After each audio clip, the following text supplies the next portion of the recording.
It was a series of kind of accidents almost. I mean, I almost didn't watch the State of the Union. Uh, I could have stopped watching the State of the Union before the response came on. I just decided I had not a whole lot else to do that night. The kids were in bed, so I put on the State of the Union, I watched, and then I just kept watching. And then the Republican response came on. Good evening, America. My name is Katie Britt. This senator from Alabama, Katie Britt. My daughter Bennett and my son Ridgway are why I ran for the Senate. I'm worried about their future. And it was just weird.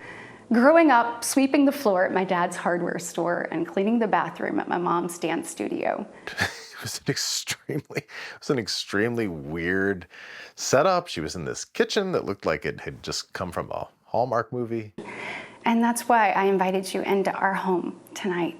Had a single bowl of fruit behind her, and she was telling these very overwrought stories. President Biden's border policies are a disgrace. There are empty chairs tonight at kitchen tables, just like this one. Right now, our commander-in-chief is not in command. The free world deserves better than a dithering and diminished leader. And the story that she told about this woman that she said that she had met on the border. When I took office, I took a different approach. I traveled to the Del Rio sector of Texas. That's where I spoke to a woman who shared her story with me.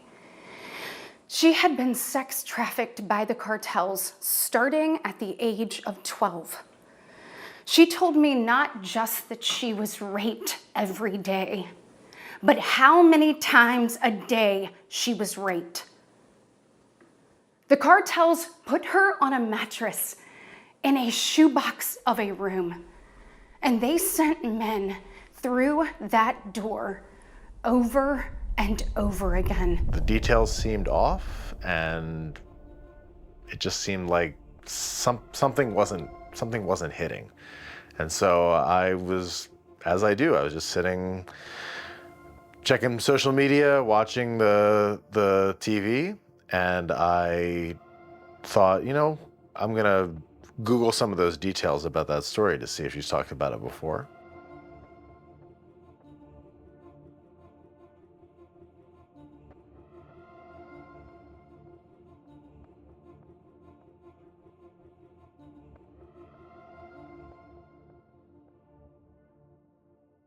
I've done a lot of reporting on immigration. I've done a lot of reporting from the border. I was a reporter in Mexico for a time, and certainly all over Latin America. And one of the things that really stood out to me about the story that she was telling about this woman that she met, there was just something about it that evoked there's a kind of attitude that people have who come from richer countries, who come from more privileged classes, white people from the United States especially. When we go to a place where people are less powerful, where people have been sort of on the receiving end of American imperialism, there's a certain way that people, sometimes unscrupulous people, try to adopt the stories of the people that they're talking to and make the stories about them.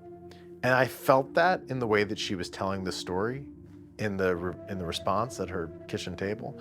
She was saying it as if she was traumatized by this woman having told her the story. For hours and hours on end. That was one thing that just set off an immediate alarm bell for me, because it's something that I've encountered a lot in my life and in my career. For hours and hours. And that made me really curious about who this woman was, what the circumstances were under which they talked, and if there was any other details out there about what had happened to this woman.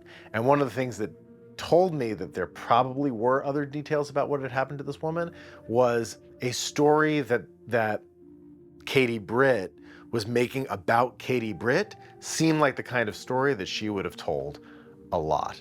You know, you can't help as a mama think about your own children. And it turned out that was the first thing I figured out, was that she had. This was almost like a stump speech for her. She told this story a lot. If we, as leaders of the greatest nation in the world, are not fighting to protect the most vulnerable, we are not doing our job. Turned out she had talked about it a number of times before. And in pretty short order, I was able to figure out who she had talked to and when she talked to her and what the story was really about. And as it turned out, she had lied. The things that she had said had happened For hours and hours on end. We wouldn't be okay with this happening in a third world country. This is the United States of America. This is the United States of America. And it is past time, in my opinion, that we start acting like it.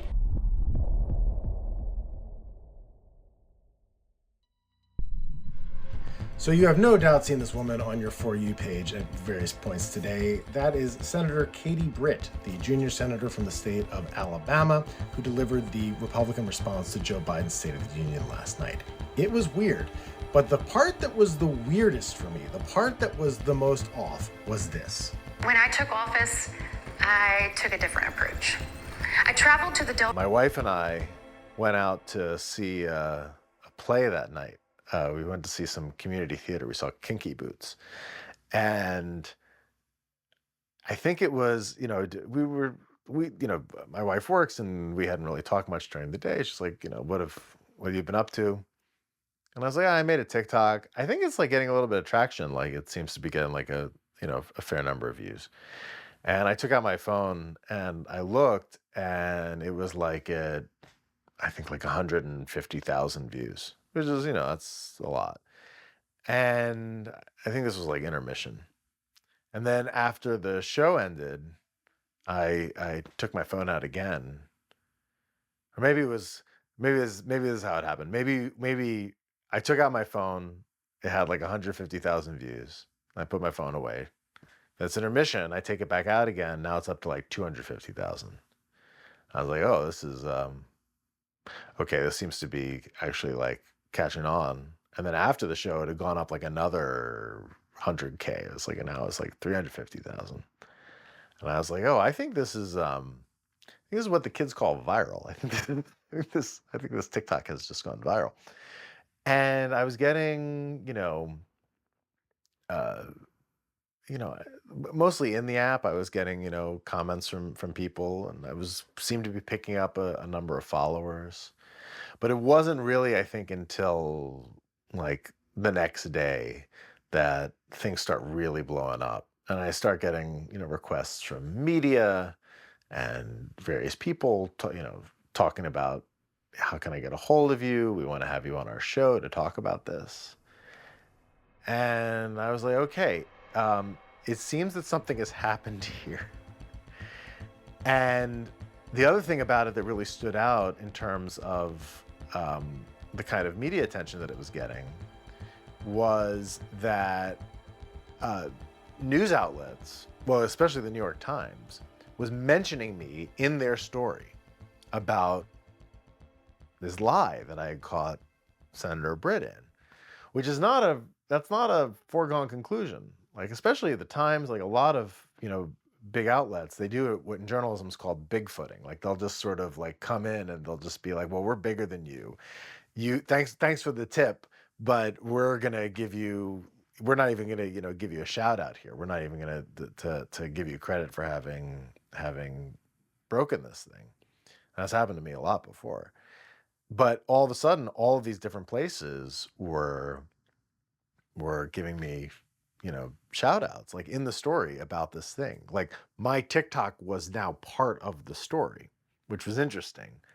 And I was talking to a friend of mine, Jamel Bowie, who writes for the New York Times. And he texted me about it and I texted him, I think when I saw that there was a link in the Times, because he writes for the Times. And he said something along the lines of like, I think you may have, he didn't even say may, he was like, you made a news cycle happen. And I was like, I think I may have accidentally done that. And then it just kind of went from there. So, Jonathan, what first made you suspicious of the senator's story? And can you just kind of walk us through how you went about tracking it down? Well, the whole thing was weird, as you know, the entire speech. The thing that really stuck out to me about that one part was there was this weird combination of extremely lurid detail, but also no detail at all. And he's the author of 2 books, The Big Truck That Went By, How the World Came to Save Haiti and Left Behind a Disaster, and Gangsters of Capitalism, Smedley Butler, The Marines, and the Making and Breaking of America's Empire. So when I was watching your TikTok video, I thought to myself, how did he figure this out? So walk through with us. I mean, you've covered immigration and migration for years. That may be a core part of the answer here.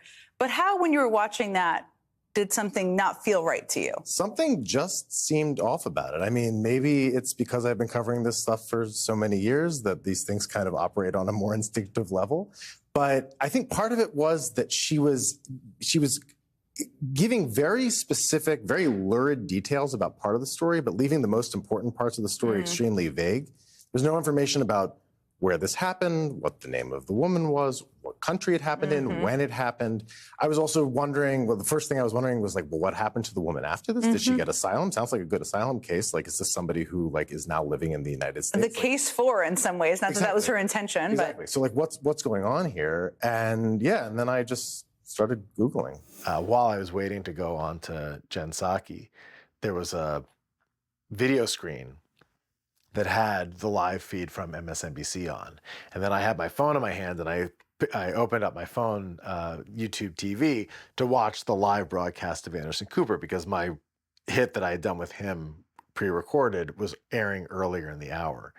And there was this moment when my TikTok was playing live on CNN, and then I looked up and it was also on MSNBC. So like this thing that I just recorded like right here, just like in my house, was suddenly being broadcast on 2 different national news stations at once, which was surreal. But you know, like I said, it's not.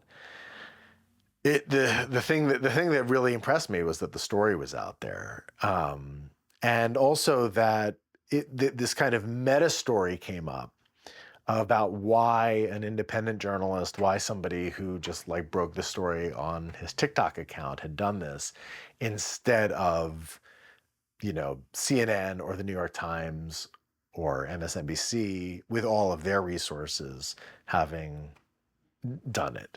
And you know, to me, that was a media story. It's a story about the collapse of the journalism industry. It's a story about the fact that there are like a lot of talented journalists out there that don't work for any organizations. We used to, but those jobs just to a great extent don't exist anymore. And but you know, we're still out here doing the work, and you know, it was gratifying that, you know, good work can still get some amount of notice and have an effect.